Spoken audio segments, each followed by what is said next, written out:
अस्सलाम वालेकुम, आदाब, खुशामदी दोस्तों। आज के हमारे शो एक कप चाय इब्राहिम शेख के साथ में आपका स्वागत है। और हमारे शो के स्पॉन्सर है सिल्वर लाइन कंस्ट्रक्शन और अनेक फाउंडेशन। एक नहीं अनेकों।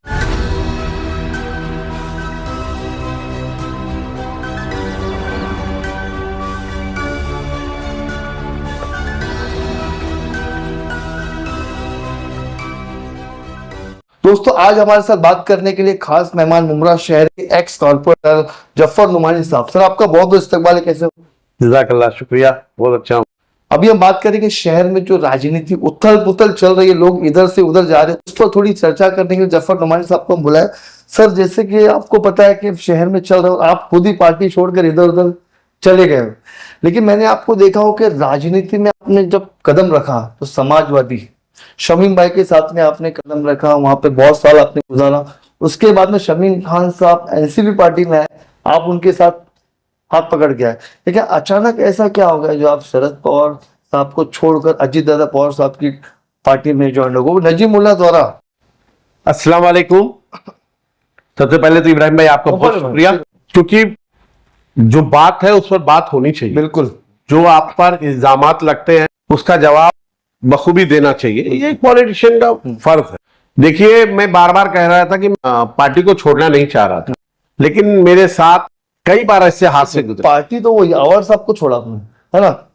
मैंने सवाल ये पैदा होता है कि मैं जिसकी कयादत में था, समझिए कि मैं राष्ट्रवादी पार्टी में समाजवादी पार्टी से जब प्रवेश किया था जी, तो मेरी निशानी, मैं बार बार कहता हूं कि घड़ी निशानी थी, और उसकी कयादत यहाँ पर जो है वो हमारे एमएलए, जो यहाँ के एमएलए हैं डॉक्टर जितेंद्र राठौड़ साहब, यहाँ उनकी कयादत चल रही है। ठीक है, देखिए हम समाजवादी छोड़े थे, मैं अगर उसकी पूरी वजाहत कर दूं ना, पूरी बात रख दूं ना, तो कोई माई का लाल पैदा ही नहीं हुआ कि उसका जवाब दे दे। आज मैं बोलता हूं चैलेंज। अच्छा, हमारा समाजवादी छोड़ने से हमारा कोई मफाद ही नहीं था, हमारा कोई मसला ही नहीं था। क्यों छोड़ा फिर? मोहब्बत। किसकी मोहब्बत? बोलते ना, मोहब्बत ऐसी चीज होती है ना कि इंसान जहर का घूंट पी लेता है। शमीम भाई की मोहब्बत। अच्छा, जी हाँ, हम सिर्फ शमीम खान के मोहब्बत में एक हादसा पेश आया, वो हादसे के बारे में कभी इंशाल्लाह मैं आपको तस्करा कर दूंगा, उसकी डिटेल। हम समाजवादी से यहां तक पहुंचे कैसे? जी हाँ, बहुत ही अहम मसला है वो, और बहुत ही अहम मौजू है। अगर उसकी सच्चाई कभी मौका मिलेगा तो मैं इंशाल्लाह फिर बताऊंगा। हम चले आए, हमारा कोई मफाद नहीं था, हम राजनीति वहां भी कर रहे थे, यहां भी कर रहे थे। हमसे शमीम भाई ने कहा कि हमारी एक टीम थी, मैं, मुमताज शाह, शोएब खान, इम्तियाज खान, शमीम खान, ये हम पांच की तिगड़ी थी। हम जहां जाते थे बोलते थे पांचों की तिगड़ी, और उसमें फिर मौलाना अजहर साहब और ऐसे और भी बहुत सारे हमारे दोस्त सहबाब थे, लेकिन हम ये पांच की टीम थी। उन्होंने कहा कि जफर चलना है। मैं आपको आपके चैनल के माध्यम से बताना चाहता हूं कि मैं 6 महीना उनको घुमाया। अच्छा, मैं, देखिए यही मेरी सबसे बड़ी कमजोरी है कि 6 महीना मैंने उनको दौड़ाया। 6 महीना, 6 महीना तक वो लोग मेरे पीछे लगे रहे, जफर चल, मोहब्बत से चल, मेरी दोस्ती की कसम, भाई की कसम। मैंने कहा कि बस ठीक है, कोई बात नहीं, अगर जब तमाम लोग कह रहे हैं, जब बहुत मजीद है, जो होगा अल्लाह वाली। मैं शमीम खान साहब के साथ में यहां चला आया।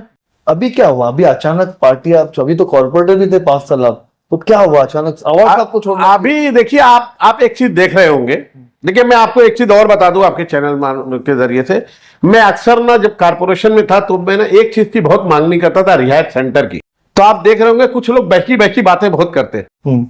अब वो होश में बोलते हैं कि बेहोशी में बोलते हैं, मुझे मालूम ही नहीं, वो नशे में बोल रहे कि नहीं, लेकिन मुझे ऐसा लगता है ना कहीं एक रिहायत की बहुत सख्त शहर में जरूरत है, और एक पागल खाने की। अच्छा, हाँ, ये 2 चीज शहर में मैं जरूर बनवाऊंगा इंशाल्लाह। थाना में है ना? नहीं थाना, लेकिन शहर में बनवाऊंगा, क्योंकि कुछ तादाद देख रहा हूं कुछ दिनों से बढ़ गई। अच्छा, बैठी बैठी बातें, कुछ कहना, फैमिली, हमारे पर्सनल पर अटैक करना। कुछ लोग वीडियो एडिटिंग करके चला रहे हैं। आपके चैनल के माध्यम से कहूंगा इंशाल्लाह करारा जवाब दूंगा बहुत जल्द। बोलना वो सब दौर भूल जाओ जब मकबूल खान फाख्ते उड़ाया करते थे। दौर चेंज हो गया है, याद रख लेना। जो लोग वीडियो एडिटिंग करके चला रहे हैं ना, इंशाल्लाह बहुत जल्द जवाब दूंगा। लेकिन मैं किसी की बहन, बेटी, किसी के व्यक्तिगत पर नहीं दूंगा। हाँ, लेकिन पॉलिटिकल दूंगा। इतना बड़ा फैसला आपका, छोटा मोटा फैसला नहीं, आप तो भी अध्यक्ष की पोस्ट भी आपको दी गई है, तो आपने शमीम खान साहब, आपके एक बड़े भाई आप मानते थे, उनको आपने पूछा नहीं कि मैं इतना बड़ा फैसला करने जा रहा हूँ? बता दिया तुम्हें। तो क्या बोल रहे हो? मैंने शमीम भाई को भी बता दिया। तो उनको भाई साहब तो मैं उनको क्रॉस किया आपने? नहीं क्रॉस किया, मैंने तुमसे साफ साफ कहा कि शमीम भाई फैसला करो, भाई साहब फैसला करो तो हम लोग भाग जाएंगे। हाँ अगर देखिए कितने दिन आप भूखे पेट रहोगे, कितने दिन आप नाइंसाफी सहोगे, कितने दिन आप जुल्म सहोगे। इंसाफ क्या नहीं हुआ आपके साथ? इंसाफ क्या नहीं हुआ 5 साल में? इंसाफ यह हुआ कि मैंने उनसे बहुत सारी बातें रखी। अब मुझे ऐसा लगता है कि उन लोगों ने कोशिश भी की होगी। मैं ये नहीं कहता कि शमीम भाई साहब ने कोशिश नहीं की होगी, अच्छा कोशिश की, लेकिन मैं जानता हूं वहां पर कितनी इज्जत है। दरवाजा खोलो, चटाई बिछाओ, अच्छा जय जयकार करो, खबरीगिरी करो, रिकॉर्डिंग पहुंचाओ, मुखबरी करो, दलाली करो, ऐसे लोगों की इज्जत है। शमीम खान और भाई साहब की तो एक अलग मर्तबा है, वो लोग नहीं करते, इसलिए उनकी बातों को मुझे लगता है कि नहीं सुना गया। ऐसा भी सुनने में आया था कि एक आपका करियर खत्म करने की बात हुई, उसको डर आपने देखते हुए फटक से पार्टी ज्वाइन कर दी। देखिए मैं आपको बता दूं, आपने देर भी नहीं किया। मैं पैदाइशी मुसलमान, चलिए एक बार हो सकता है कि मैं कन्वर्ट हुआ होता ना अभी साल, मेरे गांव की 500 साल पुरानी हिस्ट्री है। अल्लामा शिबली नोमानी के खानदान से ताल्लुक रखता हूं अल्हम्दुलिल्लाह। यहां से लेकर मदीना से लेकर के हर जगह से लेकर हिंदुस्तान के बड़े बड़े इदारा में उन्होंने बुनियाद रखी है। उसमें सबसे बड़ी आपको और एक चीज बता दूं, अलीगढ़ मुस्लिम यूनिवर्सिटी की बुनियाद रखने वाले लोग हैं।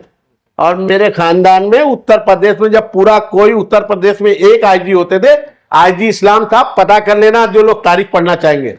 पूरे उत्तर प्रदेश में जब अंग्रेजों के टाइम में चीफ जस्टिस कोई नहीं होता था मुसलमान, उस वक्त सर इकबाल साहब पैदा हुए, अकबर अहमद डंपी पैदा हुए, राहुल गांधी के भाई जो थे, क्या नाम है उनका, जो प्लेन क्रैश में इंतकाल हो, नहीं संजय गांधी के क्लासमेट। हमको मत ये सब पॉलिटिकल समझाओ, हम किसी के बाप से नहीं डरते।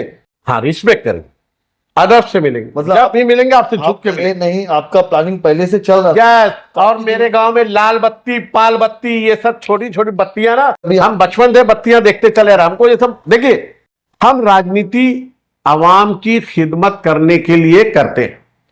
मैंने फिर कहा कि मैं किसी पर व्यक्तिगत टारगेट नहीं करूंगा। और मैंने उस बात उस दिन भी कही थी कि मैं पैदाइशी मुसलमान हूं, मेरा अकीदा अल्लाह पर है, अल्लाह की जात पर है, मेरा नाम जफर नोमानी है, मैंने ला इलाहा इल्लल्लाह मोहम्मद रसूलुल्लाह का कलमा पढ़ा है, मुझे अल्लाह की जात पर यकीन है। मैंने कहा कि मेरा कैरियर सिर्फ मेरा रब, अगर मेरा खुदा चाहेगा तो ही कुछ हो सकता है, बाकी दुनिया की किसी की ताकत नहीं। बहुत अच्छी बात है, बहुत अच्छी बात कही। लेकिन लोग कहते हैं कि आपने जो पार्टी ज्वाइन की वो बीजेपी से कहीं ना कहीं समर्थन, अभी ये इलेक्शन हुआ लोकसभा का, उसमें वो पार्टी ने बीजेपी को समर्थन दिया। जफर नोमानी, आप भी मतलब बीजेपी के साथ? मैं राष्ट्रवादी में हूं, राष्ट्रवादी में था। आपकी मेरी निशानी जो है वो घड़ी है, और ये घड़ी की निशानी जब उस पर एलिगेशन हुआ तो कोर्ट ने दिया, हम कोर्ट के फैसले को मानते हैं। घड़ी है, लेकिन घड़ी किसके साथ है भी? घड़ी किस घड़ी यूपी में थी ना, महायुति में थी ना। मैं उसको नहीं जानता। अच्छा आप मेरी बाइक ने लोकसभा में किसके साथ काम किया? इंडिया अलायंस के साथ। यस, उलमाओं की क़यादत, उलमाओं ने कह दिया, मेरे लिए पत्थर की लकीर हो गई। मैंने कहा मैं उलमाओं ने कह दिया जफर नुमानी की गर्दन कट जाएगी, जफर नुमानी का एक बदन का एक एक कतरा बिक जाएगा अगर उलमाओं की जबान से निकल गया कि आपको इनकी मदद करना है, इनके साथ रहना है, तो जफर नुमानी उनके साथ रहे। पार्टी बीजेपी है ना। लेकिन आपको एक चीज और बता दूं, बीजेपी देखिए, जफर नुमानी, मैं आपको बोलता हूं, मेरी आवाज को कभी आपने दबते हुए देखा है क्या? एमपी के इलेक्शन में जब राज ठाकरे कलवा में आकर के बोल के गया था ना, तो आपका ये छोटा भाई ने उसको जवाब दिया था। देखिए उन्होंने जबान से कहा था, मैंने जबान से जवाब दिया था, और कोई माई का लाल पैदा नहीं हुआ जो बोला उसको। मेरे बोलने के बाद सब लोग बोले, उस वक्त कहां चले गए थे वो लोग? जफर नोमानी जब अभी वहां पर हमला हुआ, और सबने बोले, मैं गया था घर पे। कहां पर? और सबने बोले इसको किस पर? राज ठाकरे पर। सबसे पहले मैंने बोला, आपने बोला। हाँ मेरे, वो ठीक है, वो बोल सकते। देखिए मैं ये नहीं कहता पहल किसने की। जब देखिए शहर में एक चीज और बता दूं, अभी जब विशालगढ़ में वाकया हुआ, जफर नोमानी ने बोला शहर में, अल्लाह ने कुव्वत दी है, ताकत दी है, जफर नोमानी की आवाज को कोई दबा नहीं सकता है। हाँ मैं फिर कहता हूं, मोहब्बत से आप जो चाहे कर। बिल्कुल। अभी आपने एक प्रेस कॉन्फ्रेंस रखी थी आपकी, जब पार्टी बनी, गढ़ बना, तो उसमें आपने कहा कई मुद्दे मुमरा शहर के रखे, उसमें कि हुए नहीं है। तो ऐसे कौन से मुद्दे थे जो मतलब इस 15 सालों में नहीं हुए? इब्राहिम में मुमरा में रहते ना जी, मार्केट का क्या हाल है? गुलाब पार्क मार्केट का क्या हाल है? तो आपके वार्ड में ना, मेरे वार्ड में लेकिन आप समझ रहे हैं ना कि वो शेर है ना कि तुम्हारे साथ ये बर्ताव हो सकता है और सच बोलोगे तो पथराव हो सकता है, और मैं मुझसे ना हो सकेगा बातिल का एहतराम, मेरी जुबा के वास्ते ताले खरीद लो। हाँ, आप एक जिंदा लाश की तरह हो। अच्छा, जिंदा लाश की तरह कब्रिस्तान में आप बात नहीं कर सकते, हॉस्पिटल में आप बात नहीं कर सकते, मार्केट पर आप बात नहीं कर सकते, बस नहीं बात कर सकते। बात करना, जफर नुमानी का बात करना ही तो खलता है लोगों को। मेरा यही अंदाज जमाने को खलता है, क्योंकि मेरा चिराग हवाओं के खिलाफ जलता है। यही अंदाज तो जफर नुमानी का पसंद नहीं, बोलने वाले नहीं चाहिए। मैंने कहा गुलामी पसंद लोग चाहिए, जफर नुमानी को नहीं चाहिए, ऐसे लोग नहीं चाहिए बोलने वाले लोग। और मैं फिर कहता हूं, चाहे कोई भी पार्टी का बंदा हो, मुझसे छोटा हो बड़ा हो, मैं उसको झुक करके ही सलाम करूंगा। पोस्ट तो यार एक शनाख्त के लिए होती है। जैसे आप पैदा होते हैं, जिस समाज में पैदा होते हैं, वो समाज की एक शनाख्त होती है, और आपका एक नाम होता है, एक शनाख्त होती है। पार्टी की पोस्ट एक शनाख्त है। मैं पार्टी की पोस्ट लेकर के कल से दादागिरी चालू कर दूं, इनके ऊपर एलिगेशन, इनके ऊपर। मेरे कैरियर का 7 साल का वक्फा में नगर सेवक 5 साल रहा, एक आदमी ऐसा ला करके दे दो जो मैंने किसी की बिल्डिंग पर एलिगेशन किया हो, मैंने किसी के खिलाफ झूठी एफआईआर की हो, या मैंने आवार साहब को कभी बोला हो कि मेरे लिए पुलिस स्टेशन फोन करो, साहब मेरे लिए ये करो, मैं कभी नहीं बोलता। क्यों? क्योंकि अगर मेरी गलती है तो मैं सरेआम बीच चौराहे पर हजारों के सामने रह करके माफी मांग लो। और मेरी गलती नहीं है तो किसी का बाप मुझे झुका नहीं सकता इब्राहिम भाई, मेरा वो मिजाज है जी। अभी आपकी प्रेस कॉन्फ्रेंस के बाद में एक और प्रेस कॉन्फ्रेंस थी जी। आपकी पार्टी ऑफिस पर, उसमें कहा गया कि जफर नुमानी की औकात नहीं है कि ये अध्यक्ष की पोस्ट ले देखिए, और उसके लिए बक्से लगते हैं बड़े बड़े पैसों के। देखिए, जिन्होंने कहा, हाँ, यूनुस शेख साहब बड़े रिस्पेक्टेड आदमी है, अच्छे आदमी है, बड़ा रिस्पेक्ट करता हूं मैं, क्योंकि उनके घर में अभी उनके लड़के का एक हादसा हुआ है, बच्चे का हादसा हुआ है। मैं उस हादसे में गया भी था। ठीक है, वो उनका मिजाज है, वो उनका सोचना है कि बक्से लगते हैं। बक्सों की तो मुझे मालूम नहीं, क्योंकि मेरे पास बक्सा है ही नहीं, ना बक्सा है, ना टक्सा है, ना टकसाल है। पैसे लगते हैं पैसे। हाँ, तो टकसाल नहीं है, मेरी जबान है, मेरा किरदार है, और मैं हूं, मेरी आवाम है। जबान से लोग कैसे आएंगे? पैसे तो लगते नहीं सर, अगर पैसा ही मस्ट होता तो दिल्ली में केजरीवाल की सरकार पहली बार में नहीं चलती। कांग्रेस उस वक्त बहुत फॉर्म में थी, शीला दीक्षित मैडम बहुत फॉर्म में थी, पैसे का अंबार था। अच्छा। लोगों ने केजरीवाल को चुना, क्यों? क्योंकि घरों की लाइट चढ़ करके ना ज्वाइन करता था जफर नुमानी। लोगों के घरों की ना चेंबर है ना, चेंबर, वो भी अपने हाथ से साफ किया अपने मोहल्ले में। हिस्ट्री निकाल लीजिएगा। अभी एक आपको जो टिकट दी गई थी, यूनुस शेख ने कहा कि वो जो टिकट तो मेरी थी, लेकिन वो जफर नुमानी को दी गई थी, क्या बोलेंगे? एक बात और बता दूं, जब मैं समाजवादी से आया था तो मैं यहां घास छिलने आया था क्या? मैं घास छिलने आया था? मैं समाजवादी से ही इलेक्शन लड़ता वो, लेकिन मैं शमीम भाई के साथ छोड़ के चला आया। शमीम भाई से मैंने कहा, शमीम भाई, अल्लाह अल्लाह का रसूल जाता है, कभी शमीम भाई मिलेंगे हल्फिया ले लेना, कुरान शरीफ हाथ में दे देना। मैंने कहा शमीम भाई, पार्टी टिकट देगी तो भी ठीक है, नहीं देगी तो भी ठीक है, मैं इलेक्शन लड़ूंगा, मेरे पास बहुत सारे ऑप्शन है। लेकिन मैं उनको, देखिए, उस चीज के लिए उन्होंने मेरे लिए बहुत लड़ाई लड़ी, मैं क्यों झूठ बोलूं? देखिए, वो जो बात सच्चाई है उसमें भाई साहब और शमीम भाई और मेरी पूरी टीम और मेरी आवाम मेरे साथ थी। अल्हम्दुलिल्लाह मुझे टिकट मिला। अगर मुझे टिकट नहीं मिलता वहां से तो भी जफर नुमानी इलेक्शन लड़ता और जीतता। किसी का, देखो, जीत हाथ अल्लाह की हाथ में, बिल्कुल। किसी का बाप जफर नुमानी को नहीं रुका सकता। बिल्कुल। और शहर के लोगों को एक बात बता देना चाहता हूं, हमारे लोगों को ना डराओ धमकाओ मत। जफर नुमानी नेहा नाइक, जफर नुमानी नेहा नाइक, याद रख लेना, करारा जवाब पत्थर का जवाब, ईद का जवाब पत्थर से मिलेगा। डराओ मत, मोहब्बत से कुछ भी कह लो। और मेरे ऊपर जो लोग टिप्पणी कर रहे हैं ना मेरे पर व्यक्तिगत, 2 दिन में जवाब दूंगा इंशाल्लाह। ओके जफर भाई, अभी आने वाले 2 महीने में विधानसभा चुनाव, क्या लगता है अब की बार मुमरा का आमदार कौन है? 100%। देखिए, ये हर जगह की तारीख रही है। भिवंडी देख लीजिए, कम से कम 35 से 40% मुस्लिम आबादी है, रईस शेख आमदार है। गोवंडी देख लीजिए, 35 से 40% मुस्लिम आबादी है, अबू आसिम आजमी आमदार है। आप मालेगांव देख लीजिए, आप धुलिया देख लीजिए, आप बैंड्रा देख लीजिए, आप जहां से नसीम खान साहब जीते हैं, जहां नवाब मलिक, यहां तो 52% मुस्लिम आबादी है और अगर कोई मुस्लिम नुमाइंदा यहां से अपनी कयादत को बढ़ाना चाहता है और अपनी आवाम की तकलीफों को सुनना चाहता है और यहां पर आकर के इलेक्शन लड़ना चाहता है तो लड़े। कौन मुस्लिम नेता? नजीब मुल्ला। जी मुल्ला। यस, नजीब मुल्ला इलेक्शन लड़ेगा इंशाअल्लाह, और अल्लाह की ताकत पर लड़ेगा, इंसान की ताकत पर नहीं लड़ेगा।